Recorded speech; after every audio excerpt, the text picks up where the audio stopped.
एक बहुत सुंदर सा जंगल था जिसमें एक बहुत ही घना और खूबसूरत सा एक पेड़ था जिस पर कुछ पंछियों ने अपने लिए घर बनाया था और उसमें खुशी खुशी रहा करते थे।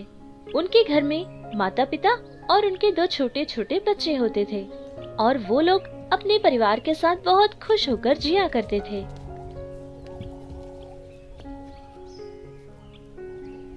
बच्चों, देखो तुम्हारे पिताजी आ गए हैं और जो फल तुमने मांगे थे वो भी साथ लाए हैं। पिताजी, ये फल तो बहुत मीठा है और ये मुझे बहुत अच्छा लगा। पिताजी, मैंने आपको अमरूद लाने के लिए बोला था और आपने मेरे लिए अमरूद क्यों नहीं लेकर आए? अरे बेटा, मैं तो गया था अमरूद के पेड़ के पास, लेकिन मेरे जाने से पहले ही किसी ने सारे अमरूद काट लिए थे। मैं एक काम करता हूँ, कल सुबह जल्दी उठकर पहाड़ी के रास्ते चला जाऊंगा और फिर जितने भी अमरूद तुम्हें चाहिए हो मैं तुम्हारे लिए लेकर आ जाऊंगा बेटा, ठीक है ना? अरे लेकिन वो रास्ता तो बहुत दूर है ना। अरे कोई बात नहीं सीता, बच्चों ने मांगा है ना, मैं लाए बिना कैसे रह पाऊंगा। अच्छा तो ठीक है, मैं भी आपके साथ चलूंगी। 2 दिन के लिए जितना खाना और जितने बीज फल वगैरह हमें चाहिए होते हैं सब कुछ एक ही साथ लेकर आते हैं। अरे नहीं नहीं सीता, तुम बच्चों के पास ही रहना। अगर हम दोनों ही चले जाएंगे और बच्चों पर कोई मुश्किल आन पड़ी तो ऐसा हमें बिल्कुल नहीं करना है। दूसरे दिन सुबह उन पंछियों का पिता बहुत जल्दी उठ जाता है और अपने बच्चों का मनपसंद आहार लाने के लिए पहाड़ी की तरफ निकल पड़ता है और दोनों छोटी पंछियां अपनी माँ के पंखों के नीचे आराम से सो रहे थे। ऐसे ही कुछ समय गुजर गया था, फिर अचानक मौसम बदलने लगा। बहुत जोरों की हवाएं चलने लगी और बादल भी पूरे आसमान पर छा गए थे। ये सब देखकर पंछियों की माँ थोड़ा सा डर जाती है और फिर अपने दोनों बच्चों को अपने बहुत करीब लेकर बैठ जाती है और फिर कुछ ही देर में बहुत जोरों की बारिश होने लगी। अरे ये क्या, ये बारिश तो रुकने का नाम ही नहीं ले रही और मेरे पंख ये तो पूरी तरह से भीग चुके हैं। पता नहीं मेरे बच्चों का क्या हाल होगा। मुझे जल्द से जल्द घर पहुंचना होगा। इस तरह वो पंछी अपने परिवार के लिए बहुत चिंतित होता है और घबराता हुआ इतनी तेज बारिश में भी पूरी उड़ने की कोशिश कर रहा था और अपने घर पहुंचने की कोशिश में लगा था। हवाएं बहुत जोर की चल रही थी जिससे वो बेचारा पंछी ज्यादा तेज उड़ नहीं पा रहा था। फिर अचानक बहुत ही जोर की हवा चलने लगती है जिससे वो बेचारा थका हुआ पंछी एक पेड़ से टकरा जाता है और फिर नीचे गिर पड़ता है। नीचे गिरने की वजह से उसके पंखों को चोट भी आई थी जिससे वो अभी उड़ नहीं पाया था। फिर वो बेचारा जैसे तैसे कोशिश करके एक पेड़ की डाली पर बैठ जाता है और इधर उन पंछियों की माँ अपने बच्चों को डरते हुए बहुत ही करीब ले लेती है और अपने पति का इंतजार करने लगती है। बारिश तो रुकने का नाम ही नहीं ले रही थी। बारिश बहुत तेजी से चल रही थी और हवाएं भी बहुत जोरों से चल रही थी जिससे सारे पेड़ बहुत ज्यादा हिलने लगे और जिस पेड़ पर उन पंछियों ने अपना घर बनाया था वो पेड़ भी बहुत ज्यादा हिलने लगा और उनका घर भी टूटकर नीचे गिर जाता है जिससे सारी पंछियां भी नीचे गिर जाती है। लेकिन उन पंछियों की माँ फौरन ही अपने बच्चों को अपने गले लगा लेती है और उनको अपने पास रखती है। बारिश रुकने का नाम नहीं ले रही थी और इनके पास अपना सर छिपाने के लिए कोई छत नहीं था। माँ, मुझे बहुत ठंड लग रही है माँ, मैं पूरी तरह से भीग चुकी हूँ। मुझे घर के अंदर ले जाओ ना माँ, मैं इस ठंड को बर्दाश्त नहीं कर पा रही हूँ माँ। माँ, हमारा घर तो पूरी तरह टूट चुका है ना माँ, अब हम कहाँ रहेंगे? और पिताजी तो हमारे लिए खाना लाने गए हैं ना, वो कब आएंगे माँ?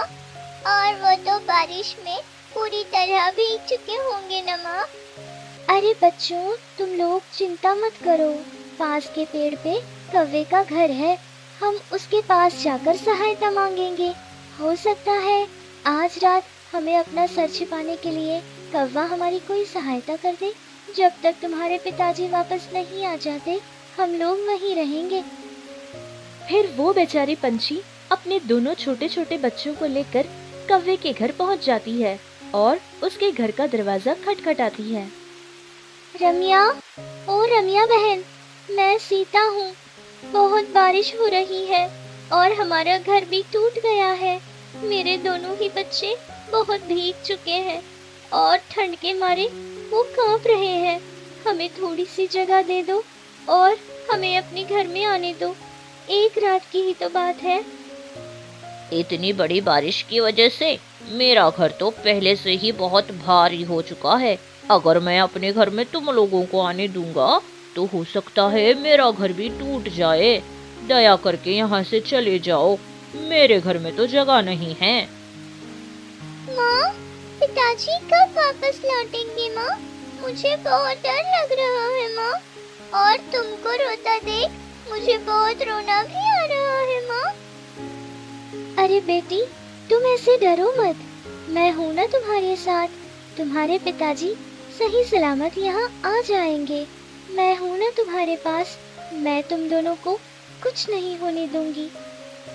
माँ, मैं तो पूरी तरह भीग चुका हूँ माँ, और मुझे लगता है माँ कि मुझे बुखार भी हो गया है। अरे छोटू, तुम इतना घबरा क्यों जाते हो? मैं हूँ ना तुम्हारे पास, रुक जाओ, मैं कुछ करती हूँ। इतना कहकर वो पंछियों की माँ उसी पेड़ के कुछ पत्तों को लेकर उनके सर पर आड़ करती है, जिससे बारिश का पानी उनके ऊपर सीधे ना गिरे। पूरी रात बारिश ऐसे ही हो रही थी, वो रुकने का नाम ही नहीं ले रही थी और दोनों बच्चे अपनी माँ के पंखों के नीचे छिपे हुए एक पेड़ के पास में सारी रात गुजार देते हैं। और अभी सुबह होने ही वाली थी और इधर पंछियों का पिता सुबह होने से पहले ही उसने अपने घर का सफर तय करना शुरू किया था।